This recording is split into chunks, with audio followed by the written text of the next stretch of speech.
एक नॉर्मल साधंसं जेवण, वरण भात आणि बटाट्याची भाजी, हे खूप छान असं उन्हामध्ये बसून छान एन्जॉय करता येतं.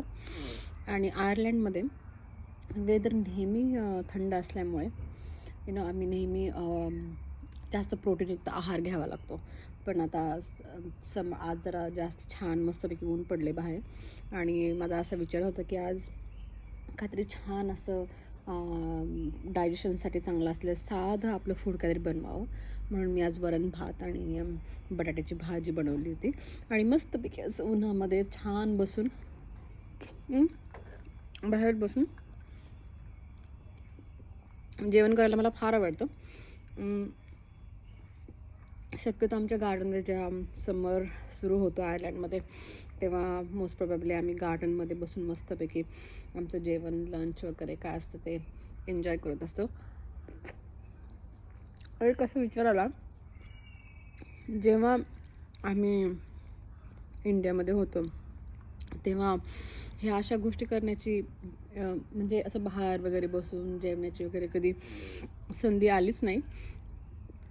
माहीत नाही का, पण इथं आयर्लंडमध्ये आल्यानंतर असं सारा वेळ खूप असं वाटतं की नाही का, देसी जेवण जेवावं, बाहेर फिरायला जावं, बाहेर खावं, मस्त गार्डनमध्ये बसून लंच एन्जॉय करावं. हे आय थिंक मला असं वाटतं की जेव्हा आपण आपल्या कंट्रीपासून, आपल्या देशापासून लांब जातो, दुसऱ्या देशात जातो, तेव्हा बहुतेक आपण आपल्या देशाला मिस करतो असं मला वाटतं. आणि ते म्हणतात ना, दुरून डोंगर साजरे, तसंच झालं आहे सध्या माझं आता, की इंडियामध्ये होते असं वाटायचं की अदर कंट्रीज किती छान आणि किती छान मस्त त्यांचं जेवण वगैरे छान, त्यांचं राहणीमान वगैरे. बट आणि इथं आल्यानंतर असं वाटतं की आपलं इंडियाचं जेवण, इंडियाचं कल्चर जास्त छान होतं. आता तिकडची आठवण येते हे म्हणून मी म्हटलं की दुरून डोंगर साजरे. आज फार छान मज्जा येते बाहेर असं छान गार्डनमध्ये बसून लंच करताना, आणि ते पण माझं आवडतं फूड वरण भात.